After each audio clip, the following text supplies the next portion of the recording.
కొనుగోలుదారులకు డెవలపర్ వాగ్దానం చేసిన సౌకర్యాలు కార్ పార్కింగ్ వంటివి ఇవ్వని సందర్భంలో అపార్ట్మెంట్ను స్వాధీనం చేసుకోవడానికి నిరాకరించవచ్చునని Maharashtra real estate appellate tribunal తేల్చిచెప్పింది. ఈ విషయంలో మహారెరా తీర్పును సమర్థించింది. ముంబై బాంద్రా వెస్ట్లోని ఓ భవనంలో ఇద్దరు వ్యక్తులు 2 అపార్ట్మెంట్లను కొనుగోలు చేశారు. 15 అంతస్తుల ఆ భవనంలో 12వ అంతస్తులో 2460 చదరపు అడుగుల అపార్ట్మెంట్ను 13 కోట్లకు బుక్ చేసుకున్నారు. 2015 డిసెంబర్లో సేల్ అగ్రిమెంట్ జరగగా 2016 జూన్లో హామీ ఇచ్చిన ఎమ్యూనిటీస్తో ఫ్లాట్ను స్వాధీనం చేయాలి. నిర్దేశిత తేదీలోపు ఫ్లాట్ అప్పగించుకుంటే డెవలపర్ ఆ ఫ్లాట్ను అప్పగించే వరకు కొనుగోలుదారుల నుంచి అందుకున్న మొత్తంపై ఏడాదికి 18% వడ్డీని చెల్లించాలి. ఆ వడ్డీని డెవలపర్కు కొనుగోలుదారులు చెల్లించాల్సిన బ్యాలెన్స్ నుంచి మినహాయించాలి.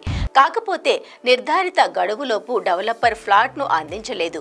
2017 ఆగస్టులో కూడా ఇంకా పని కొనసాగుతోందని, ఈలోగా ఫ్లాట్ స్వాధీనం చేసుకోవాలని కోరారు.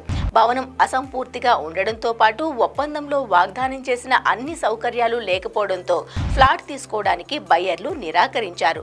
ఇందులో 2 ఆటోమేటెడ్ కార్ పార్కింగ్ స్లాట్లను కూడా ఇచ్చారు.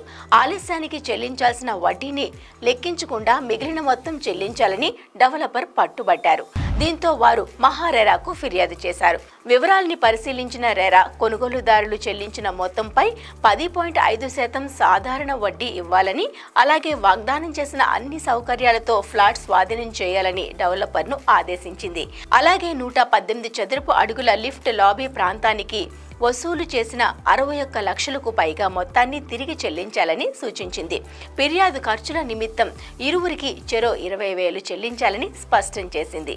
అయితే దీనిని developer Maharashtra real estate appellate ట్రిబ్యునల్లో సవాలు చేశారు. 12వ అంతస్తు వరకు ఫ్లాట్లకు ఓపెన్ కార్ పార్కింగ్ స్థలాల కోసం ఏర్పాటు చేశారని డెవలపర్ నిషేధించారు.